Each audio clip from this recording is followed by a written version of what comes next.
Profesi pegawai negeri sipil (PNS) masih banyak didambakan sebagian masyarakat.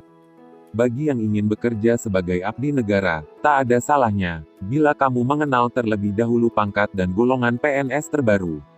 Dalam Peraturan Pemerintah Nomor 15 Tahun 2019, PNS dibagi dalam 4 jenis golongan. Untuk pangkat juru atau golongan 1, golongan terendah, terdiri dari PNS golongan 1A, 1B, 1C, dan 1D. Golongan 2 atau pangkat pengatur, terdiri dari golongan 2A, 2B, 2C, dan 2D. Sedangkan untuk pangkat penata, atau golongan 3 terdiri dari golongan 3A, 3B, 3C, dan 3D. Golongan 4 atau disebut juga dengan eselon atau pangkat pembina, terdiri dari 4A, 4B, 4C, 4D, dan 4E.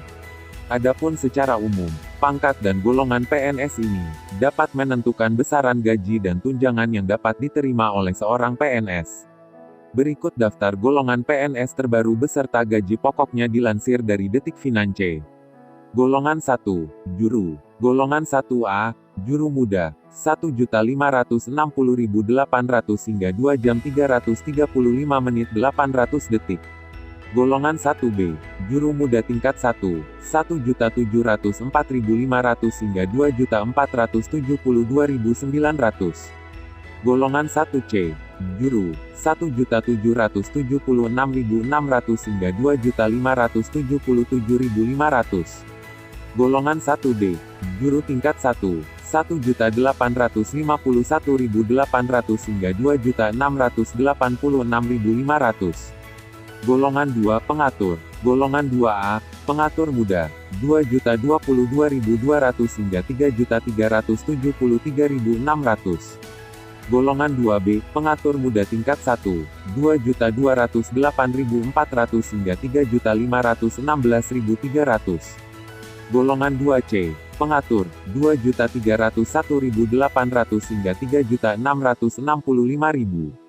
Golongan 2D, Pengatur tingkat 1, 2.399.200 hingga 3.820.000. Golongan 3 Penata. Golongan 3A, Penata Muda, 2.579.400 hingga 4.236.400.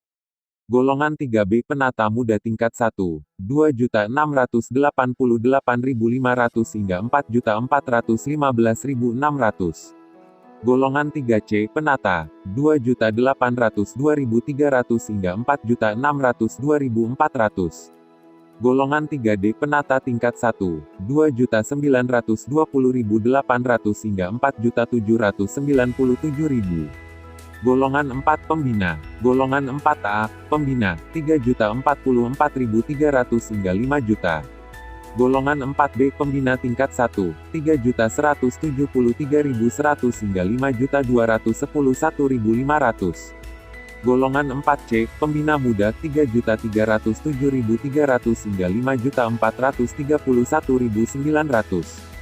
Golongan 4D Pembina Madya, 3.447.200 hingga 5.661.700.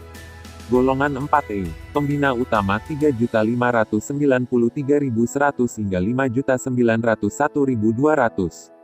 Dalam PNS, ada keterkaitan golongan di atas dengan pendidikan formal, diklat jabatan, usia, masa kerja, pangkat atau golongan ruang, tingkat jabatan, pengalaman jabatan, penilaian prestasi kerja, dan kompetensi jabatan.